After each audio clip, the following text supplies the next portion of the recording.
Before we begin, I just want to do a quick experiment with all of you.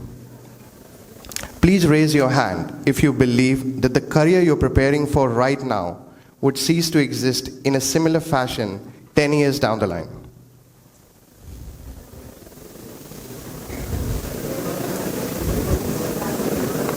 Interesting. Any one of you who raised your hand, keep raising it. Now, think about it, and if you're 100% sure that the job or the career you'll be doing in 2035, you can imagine right now, raise your hand.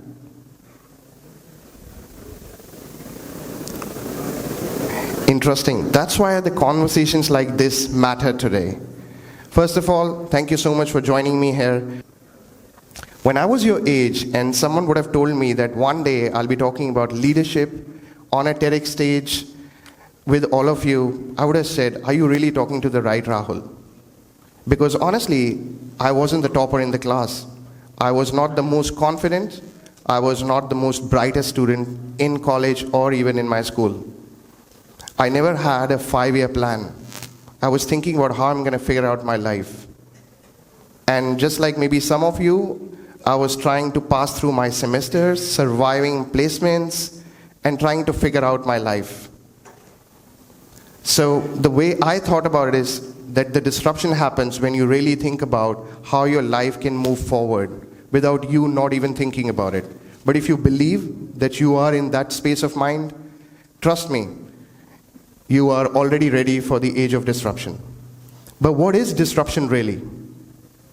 We think disruption is AI. We think disruption is maybe a startup. Or we think disruption is technology. But let me share it with you. Disruption actually is when the world changes faster than the way you think about it. Disruption never comes in shapes and form.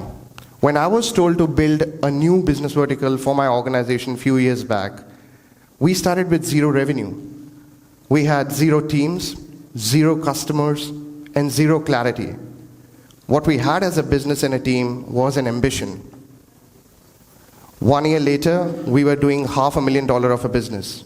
A year later, close to $1 million. Today, that business is more multi-million-dollar strong. All of this didn't happen in a very linear manner. We had days when we were doubting ourselves.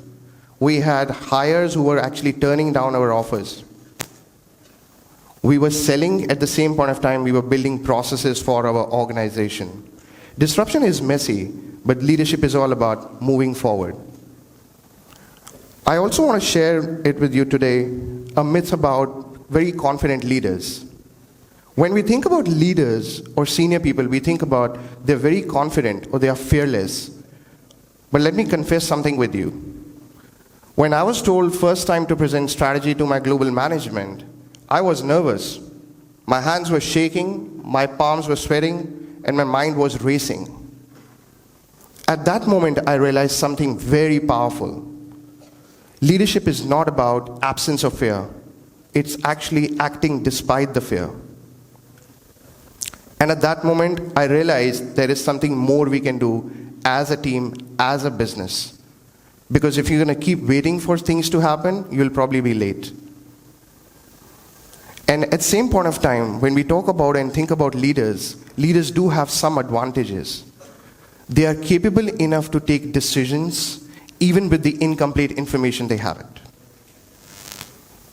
I also want to share it with you something about how we build teams during disruption times. One of the proudest moments of my life was building a team from scratch. We never hired experienced SaaS sellers or ready-made rock stars. Rather, we went ahead and hired from a non-traditional background. We trained them, we coached them, and we trusted in them. We actually created culture before we could create revenue.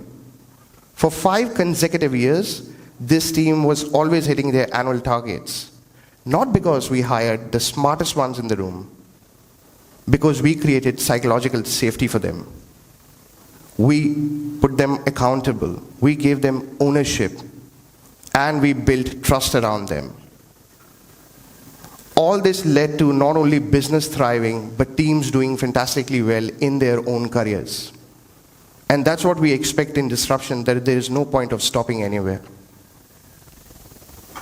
I also want to share it with you a personal story. There are leadership lessons everywhere, and it's at home too. I have 2 children. My daughter plays basketball at zonal level. My son is passionate about cricket. So when he bowls fast balls to me or his friends and doesn't get wicket, actually he gets frustrated. And one day he came to me and he asked, "Papa, what if I'm not good enough?" And I realized this question never leaves us. It follows us in our exams, placements, career, or even in our personal and professional journey. So I want to share it with you what I told him and what I'll tell myself.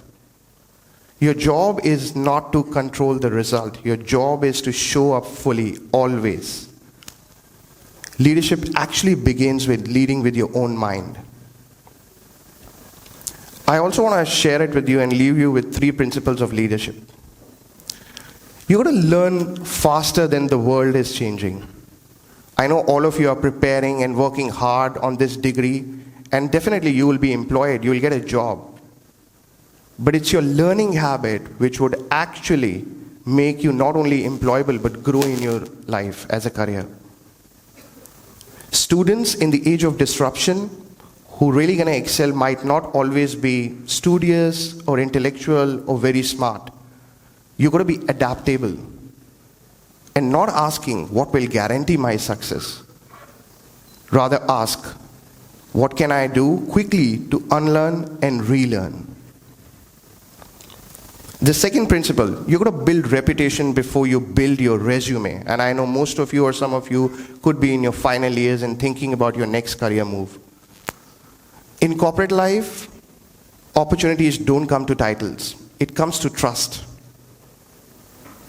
When I need executive sponsorships for some of the new initiatives from my management, I don't get it because of the presentations or the fancy slides I make.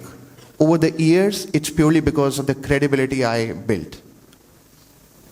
Because honestly, integrity compounds, reputation compounds, and character compounds.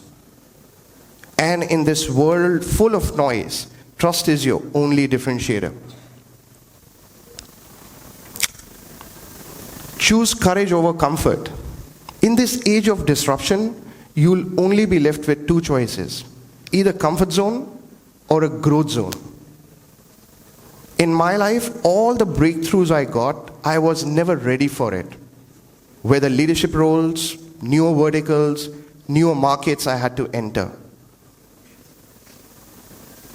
But even if you're not ready for it, you got to believe in yourself. And that is where I say, apply anyway, start anyway, and build anyway. You're entering into the world which is very unpredictable. All of us are aware about it. AI will replace some jobs. Industries will shift.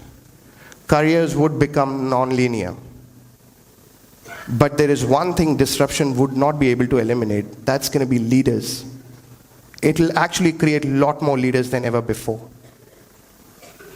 I truly believe the kind of access of knowledge all of you guys have it right now, I never had it. Tools we never had. Global platforms, I could never imagine what you all have access to. So if you still think about it, will the world change? Yes, it will. But the question is going to be, once that world changes, do you shrink or you step forward?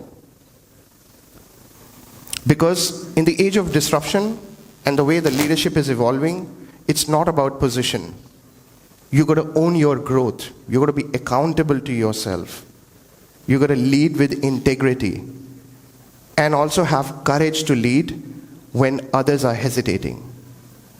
So if a person like me, many years back, who thought maybe I'm not good enough and I couldn't do my semesters and I was not the brightest one, can still stand here and talk about leadership and lead, build and grow, so can you. So maybe one fine day, you'll be here at this stage too, talking about the leadership in the age of disruption again, not about how you survived it, but actually about how you shaped it. Thank you, Kanpur. Thank you, Maharana Pratap Engineering College. I wish each one of you the courage to lead.